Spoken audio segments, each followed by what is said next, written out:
Hello, everyone. I read 17 five-star books last year. Because there are a lot, I'm breaking my wrap-up into nonfiction and fiction. I previously posted a video about the nonfiction books, and today I'm sharing the 6 fiction books with you in no particular order. First up is Ambush or Adore by Gail Carriger, the third book in the Delightfully Deadly series in the Parasol Protectorate universe, and definitely my favorite.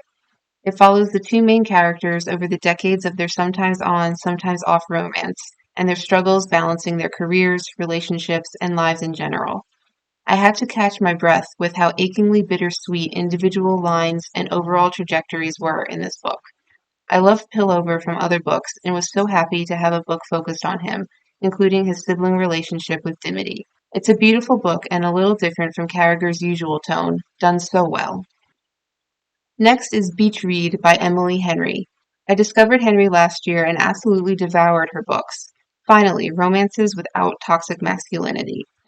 I loved them all, but Beach Read was my favorite. It's about a romance writer who retreats to a beach house to try to get her inspiration back, and a literary rival who happens to be in the cabin next door. They issue a writing challenge to each other for the summer, and, of course, one thing leads to another. It's fun and sexy, but it's also incredibly poignant and meaningful. Highly recommend. Next is Winter's Orbit by Everina Maxwell, which is a science fiction space adventure with royalty, politics, an arranged marriage, and not a little bit of romance. I absolutely fell in love with the characters. The writing and dialogue are strong with lots of humor that doesn't diminish the serious parts. I was fully emotionally invested, feeling actively tense and buoyant in turn. While the plot and tone are very different, I would say there's a spirit to this book similar to that of Gideon the Ninth by Tamsin Muir. The audiobook narrator added perfect inflection to bring the characters to life. Next is The Day the Dead Came to Show and Tell by Mira Grant, a novella in the Newsflesh series that provides the backstory for the character the Fox and takes place in a school during a zombie outbreak. It's harrowing. It's graphic, gory, and brutal. A lot of children die. It seems to be partly commentary on school shootings and public schools being built and secured by the lowest bidder.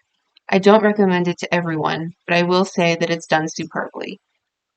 Next is the Zork Chronicles by George Alec Effinger, which is a 1990 high fantasy book based on the Zork games. I picked it up at a bookstore years ago because I liked one of the Zork games and finally read it. I have to say, I did not have high hopes, but the book turned that expectation right on its head. It's an absolutely delightful, hilarious, absurd, anachronistic adventure. Underneath the parody of the classic mythological and heroic story, however, is an incredibly smart, self-aware, logical structure crafted with expert precision and growth arcs for multiple characters.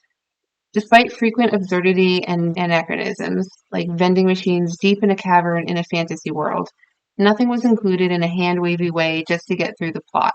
It's an incredible homage to the hero's journey and just plain fun. This book is one of those hidden gem experiences that stand out and remind me why I read in the first place. Finally is The Change by Kirsten Miller, which is somewhat of a murder mystery thriller that is absolutely on fire with feminist themes. Reading it feels like watching a movie, it's that intense and fast-paced. I felt engulfed by the power of the three main characters in a totally good way. One in particular, Harriet Osborne, is basically a chaotic green witch and is one of my favorite characters of all time and #life goals. Please read this book, you won't be disappointed. And that wraps up my 5-star fiction books of last year. Did you read any of these books? Do you plan to read any of them now? Let me know in the comments. Until next time, have a great day.